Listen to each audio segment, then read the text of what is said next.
This afternoon on what led up to that mass shooting on a Greyhound bus in Oroville that left one woman dead. Good afternoon. I'm John Dabkovich. Thank you for joining us here at noon. Our news is also streaming live right now on CBS News Sacramento. We now know more about the man who authorities say is responsible for that shooting last night. CBS 13's Rachel Wolf is live at the Butte County District Attorney's Office with the latest on the investigation. Rachel, we hear the man is from Sacramento.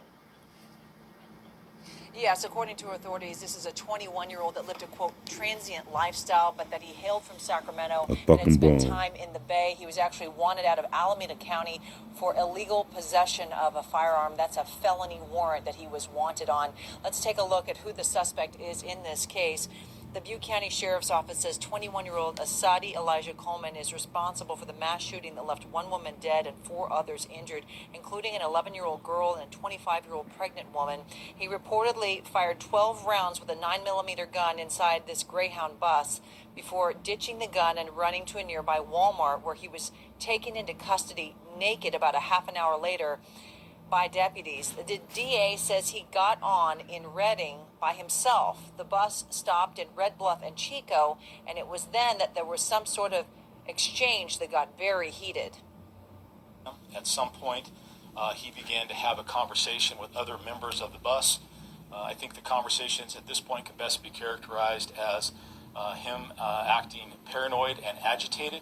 That conversation then prompted Mr. Coleman to show some of the people on the bus a firearm that he had in a bag or satchel that he was carrying. When the bus pulled into the Oroville AM/PM, a routine stop on the route, Coleman reportedly opened fire and passengers ran for their lives, seeking cover inside the AM/PM store. The U.S. Department of Justice was called in as part of this investigation, and the bus was taken in as evidence. Now, there's a Victims Assistance Bureau in the DA's office, and they were called out, their crisis response team.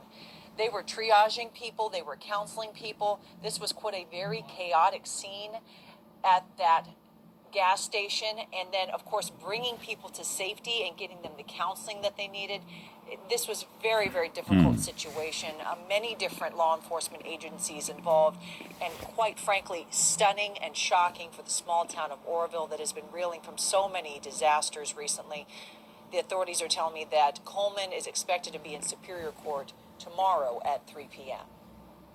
What a terrifying situation. Rachel, thank you very much. Now, in addition to the victim who died, among the others that were injured was an 11-year-old girl who we're told is in stable condition at the hospital, and a pregnant 25-year-old woman who is in critical condition. Also, a 38-year-old man who suffered only minor injuries and is expected to be released soon, and a 32-year-old man who suffered multiple gunshot wounds and is in critical condition.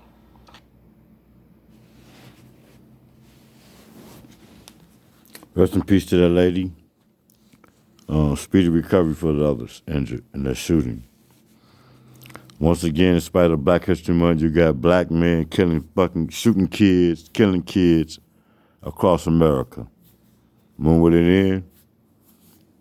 It ain't gonna end. Happy Black History Month.